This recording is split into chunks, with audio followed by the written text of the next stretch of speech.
ইসলামের সর্বপ্রথম ঐতিহাসিক যুদ্ধ কোনটা? কি? আরো জোরে বলেন না। বদর, ঠিক না? মুসলমান কয়জন? কাফের কয়জন? কত? 1000, ঠিক না? মুসলমানের কাছে তলোয়ার কয়টা? কয়টা?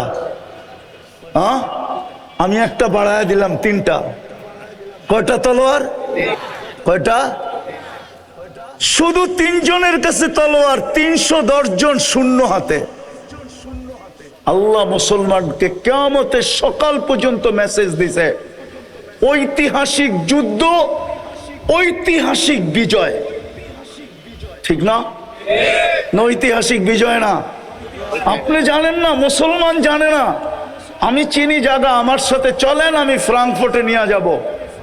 আমি চিনি ওই জায়গা। ওই ঐতিহাসিক যুদ্ধ নিয়ে এখনো গবেষণা চলতেছে। দুনিয়ার বিজ্ঞানের মাথায় আসে নাই এটা কি করে সম্ভব। 1100 তলোয়ার আর মাত্র 3টা তলোয়ার, 1000 মানুষ, সামনে 313 জন মানুষ। এই ঐতিহাসিক বিজয় হয়তো হয় কি করে? শুধু জান যায় নাই, আবার কি অবরুদ্ধ, আবার ধরে নিয়ে গেছে। এটাকে কি বলে? বন্দি। বন্দি টাকা দিয়ে ছুটে আনিয়ে আসতে হয়েছে। এই বিজয় হলো কি করে? আমি চিনি, আমি ফ্রাঙ্কফুর্টে আমি চিনি ওই জায়গা যেখানে এখনো গবেষণা চলতেছে বদর নিয়া। আমি এইখানে চলে আসছি দিকে এটা মনে করেন না, আমি দুনিয়া চিনি। আমি বড় দুনিয়া চিনি, বড় দুনিয়া চিনি, আলহামদুলিল্লাহ চিনি, আলহামদুলিল্লাহ। আল্লাহ প্রথম দিন মেসেজ দিছে মুসলমানদেরকে, তোমরা আমার বন্ধুর রঙে রঙিন হলে জিতবা, যেমন আমি তোমাদেরকে বদরে জিতায়া দিছি।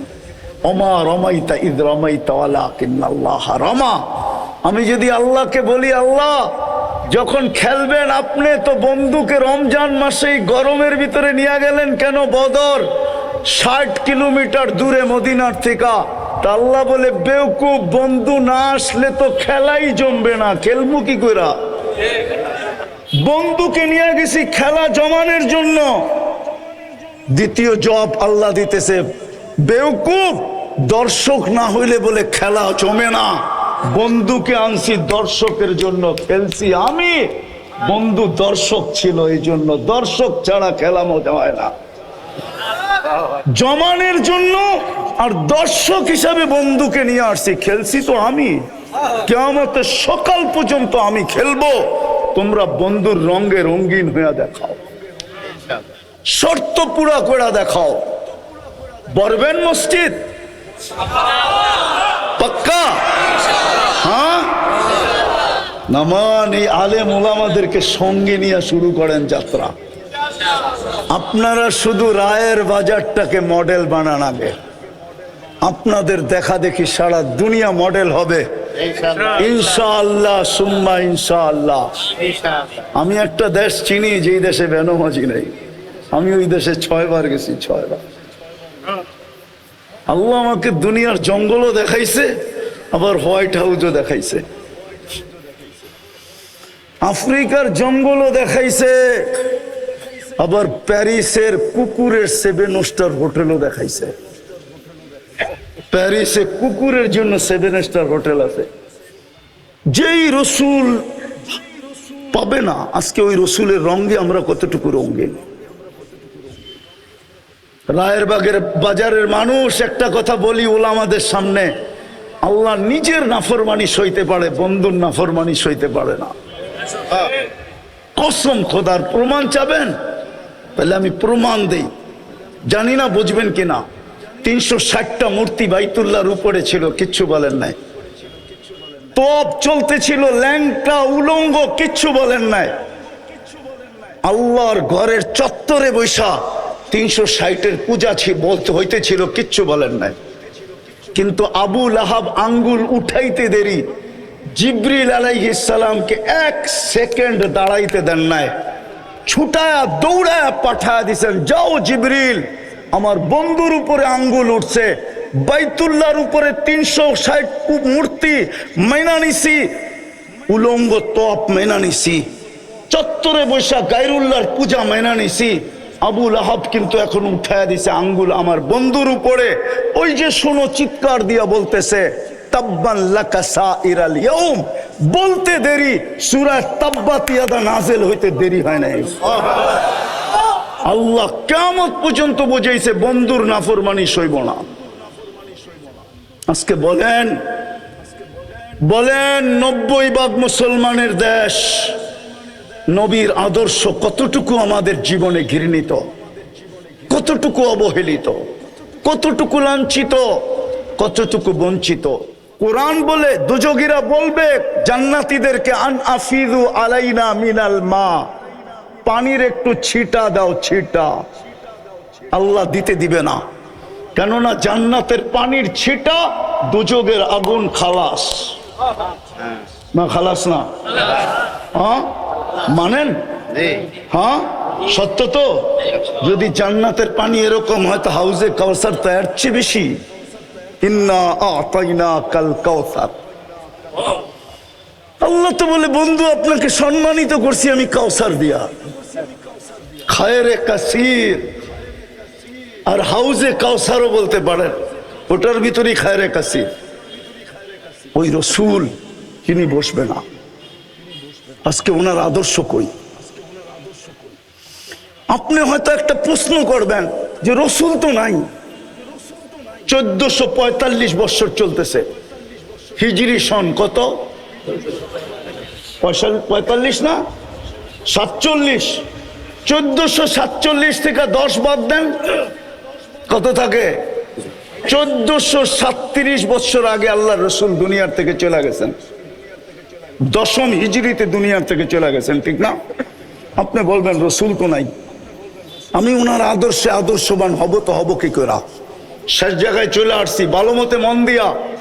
তারপরেই কোরআন বলছে ও উলুল আমরি মিনকুম, এই যে আমার পিছে যেগুলো বসা আছে এগুলা এদের কাছে সুরক্ষিত আছে মুহাম্মদুর রাসূলুল্লাহর রং।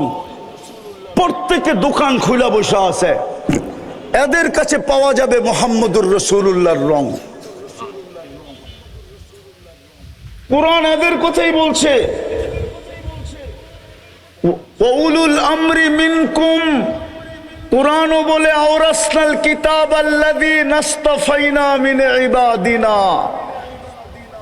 সূরা ইব্রাহিমও বলে, যেখানে প্রশ্ন আসে, প্রশ্ন আলিফ লাম রা কিতাবুন আনসালনা ইলাইকা লিতুখরিজান নাসা মিনাজ যুলুমাতি ওয়ান নূর। আমি আল্লাহকে প্রশ্ন করতে পারি, আল্লাহ ও আল্লাহ, বন্ধুকে তো বলতেছেন কিয়ামতের সকাল পর্যন্ত মানুষকে অন্ধকার থেকে আলোর দিকে বাহির করার জন্য পাঠাইলেন, বয়স তো দিলেন 63 বছর, 2-4 হাজার বছর বয়স দিলে অসুবিধা কি ছিল? তাইলে তো মনকে বুঝাইতাম কোরআনের এই আয়াত ঠিক আছে, মনে হয় বুঝাইতে পারি না। বয়স তো দিলেন 63, বলতে তো আছেন কিয়ামতের সকাল পর্যন্ত জমানা, ঠিক না? বয়স কত? 2-4 হাজার বছর দিতেন, পরিদিত সারা দুনিয়া। কিন্তু দুনিয়ার সফরে তো তবুকের আগে যান নাই। কমসে কম সুলাইম আরশের সফরে গেছে, এটা আমি মানি, কিন্তু জমিনি সফর তো তবুকের আগে করেন নাই। দিয়া দিতেন সুলাইমান আলাইহিস সালামের মতো একটা, সকালে একবার চক্কর দিত, বিকালে একবার চক্কর দিত, তাইলে তো বুঝতাম গুদুহা শাহরুন ওয়ারাওয়াহুহা শাহরুন। তাও তো দিলেন না। আল্লাহ জবাব দিতেছে, বেওকুফ, তুই কোরআন পড়ো, কোরআন বুঝলি না। বন্ধুকে যদি 4000 বছর বয়স দিতাম তো তুই নায়েবে রসুল হইতি কোত্থেকা? তুই ওয়ারাসাতুল আম্বিয়া হইতি কোত্থেকা? ওয়ারাসনাল কিতাব আল্লাযী নাসতাফাইনা সত্য হইতো কোত্থেকা? বন্ধুকে নিয়ে গেছি, তোকে দায়িত্ব দিয়া দিছি, তোকে ওয়ারাসাতুল আম্বিয়া বানায় দিছি। এই জন্য রায়ের বাজারের ওলামারা আপনাদের পিছে পড়া 12টা বাজায় দিছে, পুরো 12টা বাজে। এই জন্য এরা আপনাদের পিছে পড়া 12টা বাজায় দিছে। জানি না গত বছর কয়টা বাজাইছিল, কিন্তু এই বছর 12টা বাজায় দিছে, এটা সত্য। শুধু আপনাদের পিছে পড়ছে এই জন্য। আর প্রমাণ নিবেন, যেই সমাজে অটো চালাইলে মাসে 30,000 কামানো যায়, ওই সমাজের ইমাম কেন 12,000 টাকার বেতনে জীবন কাটায় দিবে? আল্লাহু আকবার। কেন 12,000 টাকার বেতনে জীবন কাটায় দিবে? বেতন যদি হইতো তাইলে তো বসতাম যে 12,000, কিন্তু কমিটির বড় বড় চৌকটি যাইব কই? বড় বড় চৌকো তো সহ্য করতে হয়, ঠিক না? হ্যাঁ, পানের তে চুন খসতে দেরি, গর্জিয়া উঠতে দেরি করে না। রাগ হয়ে গেলেন? কেউ কমিটির থাকলে রাগ হয় না, পায়ে হাত রাখি, বুঝানোর জন্য বলতেছি। এই জন্য ওনারা আপনাদেরকে 12টা আজকে বাজায় দিছে। আমি আর বেশি বাজাইতে চাইতেছি না, 12টা বাজছে, এই পর্যন্তই থাক। এই জন্য নিজেকে দামি বানায় যেতে হবে। দামি বানায় গেলেই জান্নাত দেয়া কিনবে, নাইলে কিনবে না। আর দামি বানানোর একমাত্র রং মুহাম্মাদুর রাসূলুল্লাহ। আজকে আমি বিশ্বাস করি এটাই, যে মুসলমানের এই দুরবস্থা কেন। 250 কোটি মুসলমান, 60টা মুসলিম দেশ, দুরবস্থার চিত্র মনে হয় আপনাদের সামনে আসে নাই? আসছে না আসে নাই? যদি দুরবস্থার চিত্র না আসতো মিডিয়ায়, তাহলে আমার যুবকরা কোনোদিন নেটে দেখা চুল কাটতো না। ওরা তো দেখে মুসলমানের কোনো দাম নাই, ওরা সারা দিন অনলাইনে দেখতে থাকে। এই জন্য ওরা জন্ম নিলেও ইসলামের প্রতি দাবিত না। আমার শিক্ষিত সমাজ দেখতেছে ইসলামের কোনো দাম নাই, দুনিয়ার চোখে কোনো দাম নাই। এই জন্য ওনারা ইসলামকে ধাবিত হয় না, বরং অন্যেরা দাগ দেয় তো দেয়, আবার ওনারাও ইসলামের উপরে সিল মারে। হুজুর দেখলেই কয় সন্ত্রাসী, মাদ্রাসা দেখলেই কয় জঙ্গি, যদিও আজ পর্যন্ত প্রমাণ করতে পারে না। আলহামদুলিল্লাহ, আমি আর এটা আলোচ্য বিষয় না। মুসলমানের এই দুরবস্থা কেন? দুনিয়ার সবচেয়ে বড় টাকা মুসলমানের কাছে, কুয়েতের দিনারের চেয়ে তো বড় কোনো টাকা দুনিয়াতে নাই। 1 টাকার বিপরীতে $5 পাওয়া যায়। আমি বাংলায় বলতেছি, বাংলায়। আমি অহংকার করে বলতেছি না, আমি 103টা দেশ দেখছি। আমি আপনাদের উন্নত দুনিয়ার খানি আমি নিউজিল্যান্ড দেখি নাই, বাকি সব দেখা শেষ আমার। 7 মহাদেশ দেখা শেষ। এই জন্য বলতেছি, সমস্ত মুসলমান দেশও যদি মাটিতে মিশা যায়, আমার যোগ বিয়োগ মিলবে। কিন্তু ফিলিস্তিন যে মাটিতে মিশা যেতেছে, আমার যোগ বিয়োগ মিলে না। আমার যোগ বিয়োগ মিলে না। কেন? আমি মিডিয়ায় দেখা বলতেছি না, আমি 15 বছর আগে 2 চোখে ফিলিস্তিন দেখা আসছি। 2010-এ ফিলিস্তিনের কোনো গলি নাই যে গলি সাক্ষী না দিবে। মক্কা, মদিনা আর ফিলিস্তিন, এই 3টা মিটা, এই যোগ বিয়োগ আমার মিলবে না। কেন ফিলিস্তিন মিলবে না কেন জানেন? আমি জানি ইব্রাহিম আলাইহিস সালাম কোথায় ঘুমায়। আমি ওয়াদিয়ে খলিল চিনি। যেখানে ইব্রাহিম আলাইহিস সালাম ঘুমায়, ওই মহল্লাটাকে বলা হয় ওয়াদিয়ে খলিল। আমি চিনি মুসা আলাইহিস সালাম কোথায় ঘুমায়, যেটাকে বলা হয় ওয়াদিয়ে মুসা। আমি চিনি শুআয়ব আলাইহিস সালাম, ওনার শ্বশুর মুসা আলাইহিস সালামের শ্বশুর কোথায় ঘুমায়। আমি চিনি, শুধু চিনি না, ওই কবরে যায় জিজ্ঞাসা করে না যে আমি গেছিলাম কিনা। হইতে পারে কবর থেকে বলবে আসছিল, সালাম দিয়া গেছে। আমি চিনি মুসা আলাইহিস সালামের শিষ্য ইউশা বিন নুন আলাইহিস সালাম কোথায় ঘুমায়। আমি চিনি আইয়ুব আলাইহিস সালাম দুপুরে কোথায় আরাম করতেন। আমি চিনি 70 জন নবীর কবর চিহ্নিত আছে। আমি চিনি 45,000 সাহাবাদের কবর ফিলিস্তিনে। মুসলমানের প্রথম কেবলা, যেখানে মেরাজের রাত্রে আল্লাহ কিয়ামতের দিন জীবিত করার আগে সমস্ত নবীদেরকে সশরীরে ওই মেরাজের রাত্রে আল্লাহ জীবিত করে সম্মেলন করছেন বাইতুল মুকাদ্দাসে। শুধু বন্ধুর খাতিরে সম্মেলন করছেন। বন্ধু নামাজ পড়াইছে, খুতবা দিছে, তারপরে বিদায় নিয়ে আরশের দিকে টেক আপ করছেন। আল্লাহ মনে হয় বলতে চাইছিল, আমার তাখাইয়ুল ১৬ লক্ষ নবীদেরকে বুঝাইতে চাইছিল যে তোমাদের তো এই পর্যন্ত আসার সুযোগ হয় নাই, আর কোনোদিন হবেও না।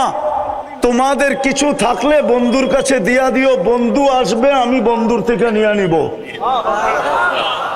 এই জন্যই মনে হয় বন্ধুদেরকে জমা ১৬ লক্ষকে জমা করে দিছেন। ওই মাটি কেন মাটির সাথে মিশতেছে? ওই ফিলিস্তিন কেন মাটির সাথে মিশতেছে বলেন আমাকে, আমাকে যোগ বিয়োগ করে বুঝান। আমি তো চোখে দেখে বলতেছি, কেন ওই জমিন মাটির সাথে মিশে যেতেছে? 1/2 লিটার পানির জন্য কেন একটা শিশু জান দিতেছে? একটা রুটির টুকরার জন্য কেন জান দিতেছে? অসহায় মানুষগুলো কেন জান দিতেছে? নারীরা কেন জান দিতেছে?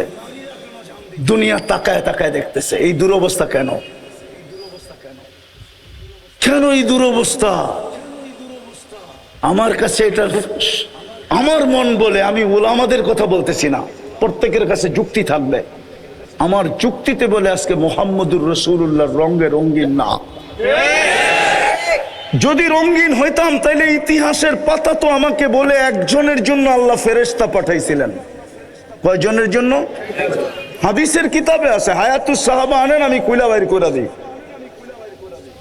ডাকাতে ধরছিল এক সাহাবাকে। ডাকাত বলছে, আমি তোমাকে মাল নিয়ে নিব। কয় নিয়ে আনে? হত্যা করব তোমাকে। ভালো কথা। ইন্না ইলা রাব্বিনা লামুনকালিবুন, আল্লাহর কাছে চলে যাব। বলছে তোর কোনো আশা? ওই যদি তুই বলিস তাইলে 2 রাকাত নামাজ পড়া নেই। তো দ্বিতীয় সেজদার ভিতরে যে চিৎকার দিছিল, ইয়া ওয়াদুদ ইয়া দাল আরশিল মাজিদ ইয়া ফাআলুল লিমা ইউরিদ আসআলুকা বিইজ্জাতিকাল্লাতী লা তুরাম ওয়া বিমুলকিকাল্লাযী লা ইউদাম ওয়া বিনুরিকাল্লাযী মালা আরকানা আরশিক ইয়া মুগীস আগিসনি বলে একটা চিৎকার দিছে। তো চতুর্থ আকাশ থেকে ফেরেশতা নির্বাচিত হয়েছে। দ্বিতীয় চিৎকার দিছে তো 4 আকাশ অতিক্রম করা ফেলছে। তৃতীয় চিৎকার দিছে তো জমিনে আইসা ডাকাতকে জাহান্নামে পৌঁছায় দিছে। সালাম ফিরায় যখন তাকাইছে বলছে, তুমি কে? আশ্চর্যের বিষয়, মুস্কি মুস্কি হাসতেছিল ফেরেশতা। চেহারা দিয়া 14 তারিখের চাঁদকে হার মানায়া নূর জলসায়া পড়তেছিল। খোলা তরবারি হাতে ছিল, রক্ত টপটপায়া পড়তেছিল। জিজ্ঞাসা করছে, তুমি কে? বলছে, আশ্চর্যের বিষয়, ডাইকা আনলা তুমি, আর তুমি জিগাও তুমি কে? বলছে, আমার বৈশিষ্ট্য? বলে না, কিয়ামতের সকাল পর্যন্ত আমি জীবিত থাকবো, কিন্তু নামাজটা তোর মতো হইতে হবে। যদি একজনের জন্য ফেরেশতা পাঠাইতে পারে, গাজায় তো 30 লক্ষ ফেরেশতা আসে না কেন? পশ্চিম তীরে তো 30 লক্ষ, টোটাল 60 লক্ষ ফেরেশতা আসে না কেন? সারা দুনিয়ার মুসলমান চোখের পানি জড়াইতেছে, 250 কোটি ফেরেশতা আসে না কেন? আমাকে যুগবিক দিয়া বোঝান, আমি হুজুরদের পায়ে হাত রাখি, বুঝান আমাকে কেন আসে না ফেরেশতা? দুনিয়ার সবচেয়ে বেশি আবাবিল বাস করে ফিলিস্তিনে, আবাবিল পাখি। আমি চোখে দেখিয়েছি, আপনি নেটে দেখেন, আমার কথা নেট গুগল সত্য বলবে। দুনিয়ার সবচেয়ে বেশি ফেরেশতা আবাবিল পাখি ফিলিস্তিনে। আল্লাহ হুকুম দেয় না কেন? দিবে তো দিবে কোত্থেকা? ডেলি সব বাদেই দিলাম, একটাই যদি করতো মুসলমান, 5 বেলা আল্লাহ ডাকে। কে ডাকে? আরে কে ডাকে? কে ডাকে? কয় বেলা ডাকে? কয় বেলা? 90 ভাগ নারী পুরুষ নামাজ পড়ে না। 90 ভাগ যুবক বৃদ্ধ নামাজ পড়ে না। অথচ সারাদিন বুক করে কাটটা টকশোতে বসে আল্লাহর বিরুদ্ধে বলে, কিন্তু বাকশক্তি দেওয়া কার? কে দিছে বাক শক্তি? এটাই তো আল্লাহ বলে আমা আতাইতু কাইনানে তানজুরু বিহা, দুটা চক্ষু কি আমি দেই না যেটা দিয়ে তুই দেখিস? আমা আতাইতু কা উযুনানে তাসমাউ বিহা, দুটা কান কি আমি দেই না যেটা দিয়ে তুই শুনিস? আমা আতাইতু কা লিসানান তানতিকু বি, বাক শক্তি কি আমি দেই না যেটা দিয়ে তুই বলিস? আমা আতাইতু কা আকলান তুমাইয়িজু বি, মেধা কি আমি দেই না যেটা দিয়া, বুদ্ধি কি আমি দেই না যেটা দিয়ে তুই ভালো মন্দ, ব্রেন কি আমি দেই না যেটা দিয়ে ভালো মন্দ বুঝিস? আমা আতাইতুকা কলবান তাতাফাক্কারু বি, দিল কি আমি দেই না যেটা দিয়ে চিন্তার বোঝা উঠাস? আমা আতাইতুকা ইয়াদানে তাবতিশু বিহা, দুটা হাত কি আমি দেই না যেটা দিয়ে তুই কর্ম করিস? আমা আতাইতুকা রিজলানে তামশি বিহা, দুটা পাও কি দেই না যেটা দিয়ে তুই চলিস? কুনতা সগীরা ফাকাব্বারতুক, তুই ছোট ছিলি, বড় তো আমিই করলাম। কুনতা দাঈফা, তুই দুর্বল ছিলি, ফাকাওয়াইতুক, শক্তিশালী সুঠামত্ব তো আমিই দিলাম। কুনতা জাহিলা, তুই তোমার পেটের থেকে অজ্ঞ আসছিলি, ফাআল্লামতুক, শিক্ষা তো আমিই দিলাম। কুনতা মিসকিনা, তুই মার পেটের থেকে নিশ্চয় আসছিলি, ফাআগনাইতুক, তোকে স্বয়ং সম্পূর্ণ তো আমিই করলাম, আমিই তো করলাম। ওই আমি তো তোকে ডাকতেছি, কে ডাকে পাঁচ বেলা? কয়জন আসে না? কয়জন আসে না বলেন? পাঁচ ওয়াক্তের নামাজি কয়জন? হ্যাঁ, হুজুররা বলুক না, ইমাম মসজিদ চালায় বলুক না, কয়জন? হ্যাঁ, 10% আমি বলছি, 90% আসে না। কে ডাকে? যার বাজেট 24 ঘন্টা আপনি ব্যয় করেন। পায়ে হাত দিয়া বলি, যুবক আসো, ওলামারা এটাই চায়, আর কিচ্ছু চায় না, নাইলে কোনোদিন পরিবর্তন আসবে না। আমি শেষ কথা বলতেছি, ওলামাদের মজলিসে আমি চিনি ইহুদিদের সবচেয়ে গ্রহণযোগ্য কিতাব হলো তালমুদ। তালমুদের চেয়ে গ্রহণযোগ্য কিতাব ইহুদিদের কাছে নাই। আমরা যেরকম কোরআনকে মানি না, কোরআন আমরা মানি না, কোরআনকে বলি মানি না, ওটা দেখাইতে গেলে সময় চলে যাবে। ওরা তালমুদকে এর চেয়ে বেশি মানে।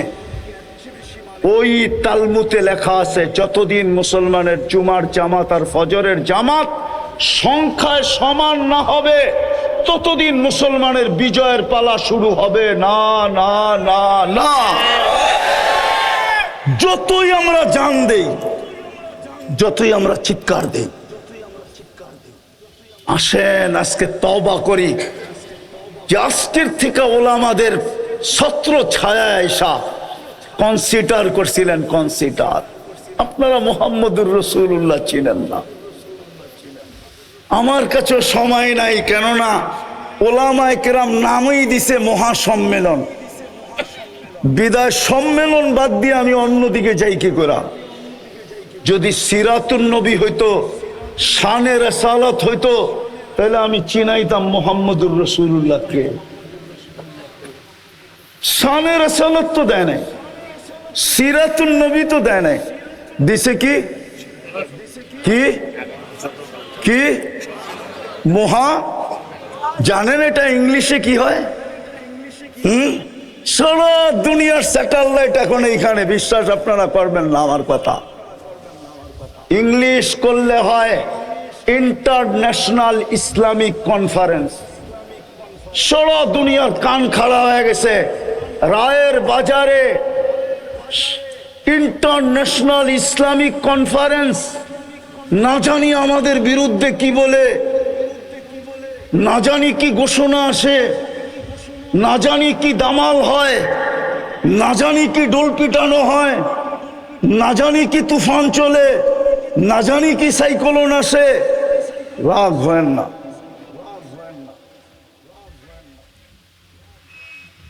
বলেন ইংলিশ আলাদেরকে মহা ইসলামী সম্মেলনের ইংলিশ কি? নাইলে গুগলে যে সার্চ দিয়া দেখেন, ভাষান্তর করে দেখেন। আপনারা মুহাম্মদুর রাসূলুল্লাহ আমরা চিনি না। আসেন তওবা করি, ওলামাদের ছত্র ছায়ায় আসি। ওই রসুল যিনি কনসিডার করতে করতে এইখানে আসছেন, মান তামাসসাকা বিসুন্নতি ইনদা ফাসাদি উম্মতি ফালাহু আজরু মিয়াতি শাহীদ। একটা একটা সুন্নতকে যদি আমার আঁকড়ায় ধরে রাখো, যেই সময় আমার সুন্নত ঘৃণিত হবে, বঞ্চিত হবে, লাঞ্ছিত হবে, অবহেলিত হবে, দীক্ষিত হবে, ওই সময় যদি একটা সুন্নতকে গলার মালা বানায় রাখো, তো আমি নবী তোমাদেরকে প্রতিশ্রুতি দিতেছি 100 শহীদের মালা পড়ায় দিব। বিদায় চলেন আমরা তওবা করি। করবেন কে কে? বলেন আল্লাহ অতীত থেকে তওবা করলাম, আপনি আমাদের তওবা কবুল করেন। নামাম আজকের থেকে অঙ্গীকার করেন। যুবক তোমাদের পায়ে হাত দিয়া বলি, অঙ্গীকার করো যে আমি একটা সুন্নত হইলো আমার সঙ্গী বানাবো। বানাবা? ওয়াদা? সর্বশেষ শুধু আমরা নামাজ পড়বো না, যত দ্রুত আমরা জুমার ফজরকে সংখ্যায় সমান করে দিতে পারবো, যত দ্রুত তত দ্রুত আমাদের বিজয়ের ফেলা করতে থাকবে। আল্লাহ প্রমাণ দিছে ইসলামের প্রথম যুদ্ধ দিয়া। ইসলামের সর্বপ্রথম ঐতিহাসিক যুদ্ধ কোনটা? কি? আরো জোরে বলেন না। বদর, ঠিক না? মুসলমান কয়জন? কাফের কয়জন? কত? 1000, ঠিক না? মুসলমানের কাছে তলোয়ার কয়টা? কয়টা? হ্যাঁ, আমি একটা বাড়ায় দিলাম 3টা। কয়টা তলোয়ার? কয়টা? শুধু 3 জনের কাছে তলোয়ার, 310 জন শূন্য হাতে। আল্লাহ মুসলমানকে কিয়ামতের সকাল পর্যন্ত মেসেজ দিছে, ঐতিহাসিক যুদ্ধ, ঐতিহাসিক বিজয়। ঠিক না? ঐতিহাসিক বিজয় না? আপনি জানেন না, মুসলমান জানে না। আমি চিনি জায়গা, আমার সাথে চলেন, আমি ফ্রাঙ্কফুর্টে নিয়ে যাব। আমি চিনি ওই জায়গা। ওই ঐতিহাসিক যুদ্ধ নিয়ে এখনো গবেষণা চলতেছে। দুনিয়ার বিজ্ঞানের মাথায় আসে নাই এটা কি করে সম্ভব। 1100 তলোয়ার আর মাত্র 3টা তলোয়ার, 1000 মানুষ, সামনে 313 জন মানুষ। এই ঐতিহাসিক বিজয় হয়তো হয় কি করে? শুধু জান যায় নাই, আবার কি অবরুদ্ধ, আবার ধরে নিয়ে গেছে। এটাকে কি বলে? বন্দি। বন্দি টাকা দিয়া ছুটে আনিয়ে আসতে হয়েছে। এই বিজয় হলো কি করে? আমি চিনি, আমি ফ্রাঙ্কফুর্টে আমি চিনি ওই জায়গা যেখানে এখনো গবেষণা চলতেছে বদর নিয়া।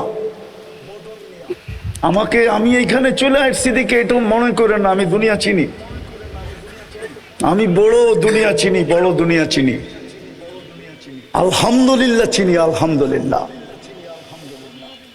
আল্লাহ প্রথম দিন মেসেজ দিছে মুসলমানদেরকে, তোমরা আমার বন্ধুর রঙে রঙিন হলে জিতবা, যেমন আমি তোমাদেরকে বদরে জিতায়া দিছি।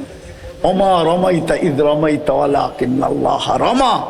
আমি যদি আল্লাহকে বলি, আল্লাহ যখন খেলবেন আপনি তো বন্ধুকে রমজান মাসেই গরমের ভিতরে নিয়ে গেলেন কেন বদর, 60 কিলোমিটার দূরে মদিনার থেকে। তা আল্লাহ বলে, বেওকুফ, বন্ধু না আসলে তো খেলাই জমবে না, খেলবো কি কইরা? বন্ধুকে নিয়ে গেছি খেলা জমানোর জন্য। দ্বিতীয় জব আল্লাহ দিতেছে, বেওকুফ, দর্শক না হইলে বলে খেলা জমে না। বন্ধুকে আনছি দর্শকের জন্য, খেলছি আমি। বন্ধু দর্শক ছিল, এই জন্য। দর্শক ছাড়া খেলা মজা হয় না। জমানের জন্য আর দর্শক হিসাবে বন্ধুকে নিয়ে আসছি, খেলছি তো আমি। কিয়ামতের সকাল পর্যন্ত আমি খেলবো, তোমরা বন্ধুর রঙে রঙিন হয়ে দেখাও, শর্ত পুরা করে দেখাও। বরবেন মসজিদ পাক্কা? হ্যাঁ, নামান এই আলেম ওলামাদেরকে সঙ্গে নিয়ে শুরু করেন যাত্রা। আপনারা শুধু রায়ের বাজারটাকে মডেল বানান আগে, আপনাদের দেখা দেখি সারা দুনিয়া মডেল হবে ইনশাআল্লাহ, সুম্মা ইনশাআল্লাহ। আমি একটা দেশ চিনি যেই দেশে বেনামাজি নেই। আমি ওই দেশে 6 বার গেছি, 6 বার। আল্লাহ আমাকে দুনিয়ার জঙ্গলও দেখাইছে, আবার হোয়াইট হাউসও দেখাইছে, আফ্রিকার জঙ্গলও দেখাইছে, আবার প্যারিসের কুকুরের 7 স্টার হোটেলও দেখাইছে। প্যারিসে কুকুরের জন্য 7 স্টার হোটেল আছে। আপনার মনে হয় মানবেন না, ঠিক না? বিদেশে যাওয়ার সময় প্লেনে কুকুর নিয়ে যায় না, তো কুকুরকে হোটেলে রেখা যায়। 2 বেলা শ্যাম্পু দিয়া গোসল করায়, আর কুকুর বয়া বয়া কার্টুন দেখে আর দামি দামি বিস্কুট খায়। বিশ্বাস মনে হয় না, ঠিক না? গুলশান 1 নম্বর একটা দোকান আছে কুকুরের বিস্কিট, যায় দেখেন 1 প্যাকেট বিস্কিটের দাম কত। আর রায়ের বাজারে আইসা এনার্জি 1 কার্টন কিনতে পারবেন 1 প্যাকেটের দাম দিয়ে। আমি বলে দিলাম, আপনি পরীক্ষা করে দেখুন। আল্লাহ আমাকে ওডিও দেখাইছে। ইনশাআল্লাহ ওলামাদেরকে সঙ্গে নিয়ে করবেন তো? ওলামারাও কি আপনাদের সঙ্গে হবে? কি বলে ওলামারা? এরা তো পুরা হাত উঠাইতে চায় না ওলামারা। আল্লাহ আমাদেরকে আমল করার তৌফিক দান করেন। ওমা আলাইনা ইল্লাল বালাগ।